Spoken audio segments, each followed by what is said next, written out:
12 ফেব্রুয়ারি বাংলাদেশে যে জাতীয় নির্বাচন অনুষ্ঠিত হয়েছে, অলরেডি ভোট গ্রহণ সম্পন্ন হয়েছে। এখানে এক বিরল ইতিহাস সৃষ্টি হয়েছে। সত্যিকার অর্থেই প্রফেসর ইউনূসের সেই স্বপ্নের শতাব্দীর শ্রেষ্ঠ নির্বাচন অনুষ্ঠিত হয়েছে। কিভাবে এটা শতাব্দীর শ্রেষ্ঠ নির্বাচন, আমি যেটা দেখাবো, স্ট্যাটিস্টিক্স দেখাবো আলোচনার মধ্যে। দর্শক, এই নির্বাচনে জামাত ইসলামী বিজয় লাভ করতে যাচ্ছে, এটাও স্পষ্ট। এবং সম্ভাব্য বিজয় উদযাপন কিভাবে কি করা হবে এ বিষয়ে আমিরে জামাত জরুরি নির্দেশনা দিয়েছেন। কতটা কনফিডেন্ট হলে একজন সম্ভাব্য প্রধানমন্ত্রী বিজয় উদযাপনেরও সম্ভাব্য দিক নির্দেশনা দিয়ে দেন। আর বিএনপি অলরেডি ঘরে উঠে গিয়েছে। আমিরে জামাত জরুরি ভিত্তি বলেছেন, পূর্ণাঙ্গ ফলাফল প্রকাশের পূর্ব পর্যন্ত কেউ ভোট কেন্দ্র ছাড়বেন না। একদম শুরু থেকে শেষ পর্যন্ত ইস্পাত কঠিন দৃঢ়তা নিয়ে জামাত ইসলামী রাজপথে ছিল এবং থাকবে। বিজয় উদযাপন করার পরও থাকবে, বিজয়ের পরও থাকবে, এবং রাষ্ট্র চালাবে, স্ট্রিক্টলি রাষ্ট্র চালাবে, মানুষের অধিকার ফিরিয়ে দিবে। কোনো সন্ত্রাস, শাহজানি, কোনো অপকর্ম, বিচ্ছিন্ন কোনো কর্মকাণ্ড হতে দিবে না। সজাগ দৃষ্টি রাখবে জামাত। আমিরে জামাত ইজ ভেরি সিরিয়াস। দর্শক, আমিরে জামাতের জরুরি নির্দেশনা। মহান আল্লাহ রব্বুল ইজ্জত একান্ত মেহেরবানিতে মুসলিমদেরকে বিজয় দান করলে মিছিল নয়, স্লোগান নয়, উচ্ছ্বাস নয়, আমরা সবাই সিজদায় পড়ব। আপনি চিন্তা করেন, একজন জননেতা, একজন ভবিষ্যৎ প্রধানমন্ত্রী কতটা ভালো মানুষ হলে, কতটা আদর্শ মানুষ হলে, কতটা মুত্তাকি হলে এই বিজয়ের উত্তেজনা তাকে স্পর্শ করতে পারে না। তিনি আল্লাহর কাছে সিজদা অবনত হতে চান, বিজয় মিছিল করতে চান না। মন ভরে আল্লাহ তাআলার শুকর আদায় করবে এবং জাতির সেবার জন্য মহান আল্লাহর সাহায্য কামনা করবে। এরকম একজন ব্যক্তি যদি প্রধানমন্ত্রী হতে পারেন, এই দল যদি ক্ষমতা আসতে পারে, আপনি দেখবেন সত্যিকার অর্থেই বাংলাদেশ দক্ষিণ কোরিয়া এবং সিঙ্গাপুর হয়ে যাবে, যেটা আমরা আপনাদেরকে স্বপ্ন দেখিয়েছি। হ্যাঁ, আমরা সেই মহেন্দ্রক্ষণে কত কষ্ট, দেশে থাকতে না পারা, পালাতো থেকে আপনাদেরকে মোটিভেট করা, কোনো মিডিয়া জামাতের খবর ছাপায় না, কোথাও কোনো নিউজ নাই। আমি সুলাইমান অ্যানালাইসিস আপনাদেরকে জামাত ইসলামীর খবরগুলো পিক করে, টেকনাফ থেকে তেতুলিয়া, রূপসা থেকে পাথুরিয়া, সমস্ত খবর পিক করে আপনাদেরকে জানানোর চেষ্টা করেছি।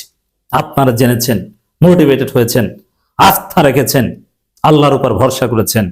আজকে সেই বিজয়ের দ্বার প্রান্তে, কিন্তু বিজয় উদযাপন করা যাবে না। সিজদায় অবনত থাকতে হবে, কারণ এই বিজয় ধরে রাখতে হবে এবং মানুষকে সেই স্বপ্নের বাংলাদেশে উপহার দিতে হবে। আমি দায়িত্ব নিয়ে বলছি, এই বাংলাদেশ থাকবে না। এই বাংলাদেশ হয়ে যাবে সিঙ্গাপুর, দক্ষিণ কোরিয়ার মতো একটা উন্নত রাষ্ট্র, একটা সভ্য রাষ্ট্র, তার চাইতেও ভালো কিছু, একটা ওয়েলফেয়ার স্টেট। সবাই তার অধিকার ফিরে পাবে। বাংলাদেশের যোগাযোগ ব্যবস্থা থেকে শুরু করে অবকাঠামোগত উন্নয়ন, সবকিছু এক মহা শিল্প বিপ্লব ঘটবে বাংলাদেশে। কোনো বেকারত্ব থাকবে না। আল্লাহর ফজলে সেটা হবে। এই জন্য জামাত অতি উৎসাহী কোনো আচরণ করবে না। কোনো পরাজিতদের উপর কোনো প্রতিশোধ নেওয়া হবে না। একদম ঠান্ডা মাথায় জামাত দেশ পরিচালনা করবে, এই বার্তা আমির জামাত দিয়ে দিয়েছেন। আমির জামাত ইজ ভেরি কনফিডেন্ট। দর্শক, এবার আসেন বিরল ইতিহাস কি ঘটেছে। প্রফেসর ইউনূস অনেকদিন যাবতই বলে আসছিলেন যে আমরা শতাব্দীর শ্রেষ্ঠ নির্বাচন করব। কত সমালোচনা হবে কি হবে না আমাদেরও। হ্যাঁ, আমরা একটা কথা বলি, মিস্টার ওয়াকারুজ্জামানের সমালোচনা করেছি আমি স্ট্রংলি, অনেক ডক্টর ইউনূস সরকারের সমালোচনা অনেক কিছুই করেছি। হ্যাঁ, এটা করবো, এটা ডাক্তার শফিকুর রহমান সরকারের সমালোচনা করব। সমালোচনাই অনেককে সঠিক পথে রাখে। সমালোচনা একটা ডেটারেন্স হিসাবে কাজ করে, অতএব এটা চালিয়ে যেতে হবে। তো এখানে দর্শক, প্রফেসর ইউনূস সত্যিকার অর্থে একজন সফল মহাপুরুষ। বাংলাদেশের ইতিহাসের সবচেয়ে সফল রাষ্ট্রনায়ক প্রফেসর ইউনূস জিয়াউর রহমানকে ছাড়িয়ে গেছেন এই নির্বাচন সম্পন্ন করার মধ্য দিয়ে। দর্শক, এত বড় একটা নির্বাচন হলো, একটা পতিত ফেসিবাদী শক্তি আওয়ামী লীগ নাই। কিন্তু আপনি চিন্তা করেন, আমরা তো বলি অনেক দুর্বলতা, এইটা কেন ঠেকাতে পারেনি, ওটা কেন ঠেকাতে পারেনি। হ্যাঁ, এটা অবশ্যই বলবো, আপনারাও বলবেন। কিন্তু তারপর একটু চিন্তা করেন তো, এত বড় একটা নির্বাচন হয়ে গেল, বাংলাদেশের ইতিহাসের সবচেয়ে মহা আয়োজন, ইতিহাসের শ্রেষ্ঠ নির্বাচন, অথচ কোনো হতাহতের ঘটনা ঘটল না। এটা একটা বিরল দৃশ্য। দর্শক, আমি আপনাদেরকে একটু দেখাই কেন ইতিহাসের শ্রেষ্ঠ নির্বাচন এটা। বাংলাদেশে মূলত গণতান্ত্রিক নির্বাচন শুরু হয়েছে 1991 সাল থেকে। তার আগে ছিল সেনা শাসন, সেনা শাসনকে বৈধতা দেওয়ার জন্য হা ভোটের নামে বাটপারি, এগুলো ছিল।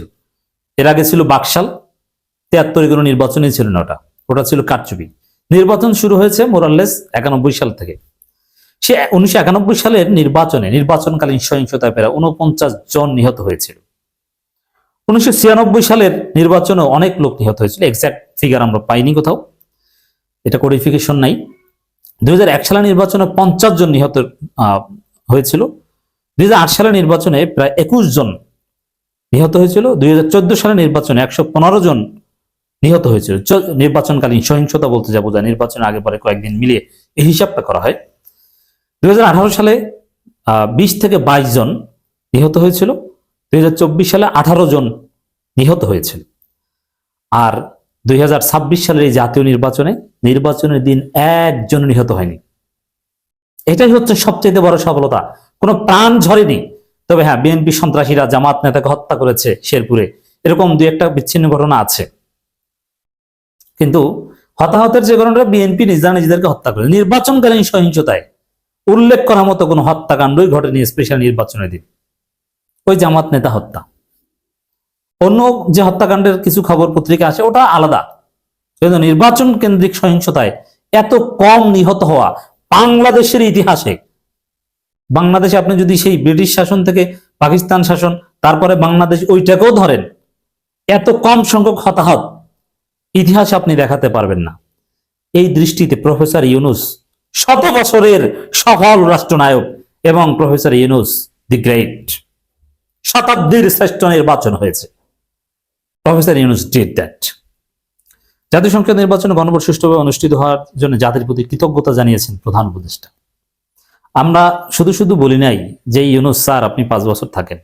5 বছর স্যার থাকলে দৃশ্যটা বদলে যেত। তবে হ্যাঁ, এখন সুষ্ঠু নির্বাচন হয়েছে, জবাবদিহিমূলক একটা ব্যতিক্রমী সরকার আসবে, তার চাইতেও ভালো কিছু হবে। এবং ইউনূস সরকারকে যথাযথভাবে জামাত সরকার কাজে লাগাবে বলে আমরা বিশ্বাস করি, সম্ভাব্য জামাত সরকার। I am very confident.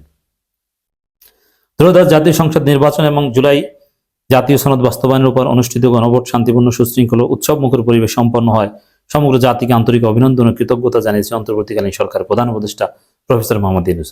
কিছু জালভোট দেওয়ার চেষ্টা, কিছু বিচ্ছিন্ন ঘটনা ঘটলেও ওভারঅল এত কম ঘটনা, আমি তো স্ট্যাটিস্টিক সহ দেখালাম, এত কম সহিংসতা বাংলাদেশের ইতিহাস তো দূরের কথা, বাংলাদেশ, ভারত, পাকিস্তানের ইতিহাসে এত কম সহিংসতা ঘটেনি। আর সবচাইতে ফেয়ার ইলেকশনে ইনশাল্লাহ জামাত ক্ষমতা আসবে। অতএব জামাত ক্ষমতা গ্রহণের প্রক্রিয়াটা হবে সবচাইতে সুন্দর, এবং ক্ষমতার পরও তারা চালাবেও সবচাইতে সুন্দরভাবে। সেনাবাহিনীর ভূমিকা ইতিহাসের পাতায় স্বর্ণাক্ষরে লেখা থাকবে। আমিরে জামাত অলরেডি এটা অ্যাপ্রিসিয়েট করেছেন, প্রফেসর ইউনূস অলরেডি এটা অ্যাপ্রিসিয়েট করেছেন আনুষ্ঠানিক বিবৃতির মধ্য দিয়ে।